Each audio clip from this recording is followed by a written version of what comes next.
të nderuar të ftuar, të nderuar pjesëmarrës dhe kolegë.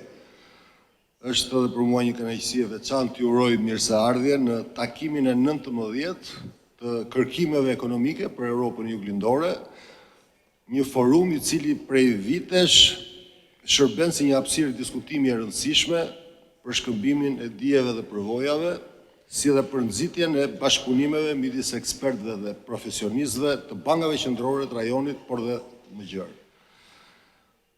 Lejoni që në radhë të parë të shpreh mirënjohjen time të sinqertë për tre folësit kryesor të këtij aktiviteti: zotin Domenico Giannone nga Universiteti John Hopkins, zotin Carlo Altavilla nga Banka Qendrore Europiane dhe zotin Michele Modugno Danilo nga Bordi i Guvernatorëve të Sistemit të Rezervës Federale. Prania dhe kontributi i tyre përbëjnë një vlerë të çmuar për diskutimet tona, duke na ndihmuar të përmirësojmë dhe zgjerojmë perspektivën analitike mbi zhvillimet ekonomike dhe monetare. Në emër të Bankës së Shqipërisë, ju shpreh falënderimet dhe vlerësimin tim më të sinqert. Gjithashtu dëshiroj të falenderoj të gjithë prezantuesit dhe pjesëmarrësit, partnerët tanë kombëtar dhe ndërkombëtar, kolegët e Bankës së Shqipërisë dhe veçanërisht ata të Departamentit të Kërkimeve për kontributin e vyer në promovimin e kërkimit shkencor si brenda por edhe jashtë institucionit tonë. Ndihemi privilegjuar të hap këtë aktivitet me në qendër kërkimin shkencor, një shtyllë thelbësore e punës tonë përditshme që na ndihmon të kuptojmë zhvillimet makroekonomike dhe financiare, si dhe të adresojmë sfidat ekonomike në nivel kombëtar dhe global. Ne jetojmë sot në një kohë që ndryshon me ritme gjithmonë më të shpejta, e karakterizuar nga pasiguri të shumta politike dhe gjeostrategjike. Inovacioni i vrullshëm teknologjik i shoqëruar me përdorimin në rritje të inteligjencës artificiale po transformon në mënyrën se si funksionojnë ekonomitë dhe tregjet financiare. Nga ana tjetër, zhvillimet demografike jo të favorshme dhe ndryshimet strukturore në tregun e punës po e bëjnë mjedisin ekonomik edhe më të ndërlikuar. Të gjitha këto trende po i vendosin sistemet financiare dhe politikat monetare dhe ekonomike përballë sfidave të reja dhe rrisjeve komplekse, të cilat kërkojnë analiza të thelluara, kuptim më të mirë të unitarisë ndërsektoriale dhe vendimarrje të bazuara në prova dhe rigorozitet shkencor. Për këtë arsye, Banka e Shqipërisë ka investuar në ndërtimin e një ekosistemi të qëndrueshëm kërkimor, ku analizat makroekonomike mbështesin jo vetëm politikën monetare dhe atë makroprudenciale, por edhe ndërtimin e strategjive dhe hartimin e politikave afatgjata. Ne besojmë se kërkimi shkencor nuk është luks, por është një domosdoshmëri. Një politikë që të jetë efektive duhet të ndërtohet mbi besim, mbi transparencë dhe mbi dije, tri shtylla që mbështeten nga kërkimi cilësor dhe i pavarur. Vrej me kënaqësi se temat që do të diskutohen në këtë workshop janë të larmishme dhe adresojnë shumë nga sfidat që përmenda më lart.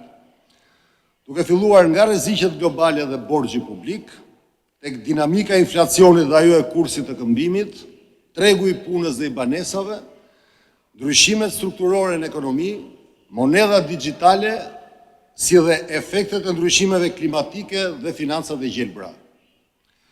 Këto janë çështje me rëndësi strategjike. Asnjë institucion nuk mund ta përballojë i vetëm kompleksitetin e studimit dhe analizës së tyre. Prandaj bashkëpunimi me universitete, institute kërkimore, organizata ndërkombëtare dhe banka të tjera qendrore në këtë aspekt është thelbësor. Në këtë kuadër, organizimi i aktiviteteve si ky sotmi përbën një platformë të vlefshme dhe të domosdoshme për të forcuar bashkëpunimin dhe për të ndarë dijen në mënyrë efektive. Të nderuar pjesëmarrës, takimi i këtij viti vjen në një moment veçantë për Bankën e Shqipërisë, vjen në 100 vjetorin e krijimit të saj. Ky jubilej shërben jo vetëm për të reflektuar mbi rrugtimin ton institucional gjatë kësaj periudhe, por edhe për të parë përpara dhe për të përballuar me vizion dhe vetëdijshmëri sfidat e së ardhmes në forcimin e stabilitetit të çmimeve, stabilitetit financiar dhe makroekonomik, si dhe në thellimin e kërkimit shkencor që mbështet vendimarrjen institucionale dhe në përmbushjen e aspiratës për integrimin tonë në Bashkimin Evropian. Të dhënat makroekonomike në vend tregojnë për një ecuri pozitive të rritjes ekonomike, shoqëruar me një klimë të favorshme për zhvillimin ekonomik afatgjat, të mbështetur nga stabiliteti monetar dhe financiar. Inflacioni i çmimeve të konsumit ka mbetur në nivele të ulta dhe të kontrolluara. Kushtet monetare dhe financiare janë përshtatshme dhe bilancet e sistemit bankar janë të shëndosha, duke shërbyer si një shtyllë kyçe e stabilitetit makroekonomik dhe një partner aktiv në realizimin e objektivave të zhvillimit të vendit. Megjithatë, siç e përmenda edhe në fillim, ekonomia shqiptare, por edhe ajo globale, po përballen me pasiguri të shumta dhe një sër sfidash të reja që kërkojnë një qasje strategjike dhe fleksibilitet të politikave makroekonomike.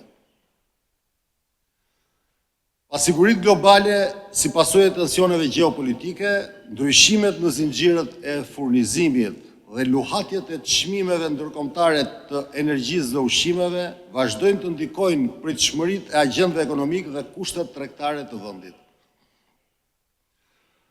Njëkohësisht, tranzicioni drejt një ekonomie më të gjelbër dhe digjitale kërkon investime të mëdha publike dhe private, rritje të produktivitetit dhe përshtatje të strukturës së prodhimit. Nga ana tjetër, ndryshimet demografike, si plakja e popullsisë dhe emigracioni vazhdueshëm i forcës së punës, po kufizojnë ofertën e burrimeve njerëzore, duke ndërlikuar në potencialin afatgjat të rritjes ekonomike. Në këtë mjedis të ri, gati të paparashikueshëm, rritja ekonomike e qëndrueshme dhe ruajtja e stabilitetit makroekonomik është një sfidë më vete, e cila kërkon politikat kujdesshme monetare dhe fiskale, rritje të efikasitetit të tregjeve financiare dhe zhvillim të mëtejshëm të tyre. Në këtë kontekst nevojiten reforma të rëndësishme transformuese për të rritur produktivitetin përmes inovacionit, investimeve, përmirësimit të klimës biznesit, rritjes së konkurrencës, ngritjes së strukturave më të mira digjitale dhe përfshirjes më të gjerë financiare ekonomike. Roli i Bankës së Shqipërisë padyshim që është dhe do të mbetet thelbësor në këtë rrugtim për garantimin e stabilitetit makroekonomik dhe financiar. Vizioni ynë është i qartë: të forcojmë kapacitetet institucionale, të thellojmë bashkëpunimin me partnerët vendas dhe ndërkombëtar dhe të kontribuojmë në ndërtimin e një ekonomie më të qëndrueshme, gjithëpërfshirëse dhe rezistente ndaj goditjeve të jashtme. Në këtë kuadër, takime si ky workshop marrin një rëndësi të veçantë, pasi krijojnë hapësirën për reflektim, shkëmbim idesh dhe ndërtim të politikave më të mira për të ardhmen.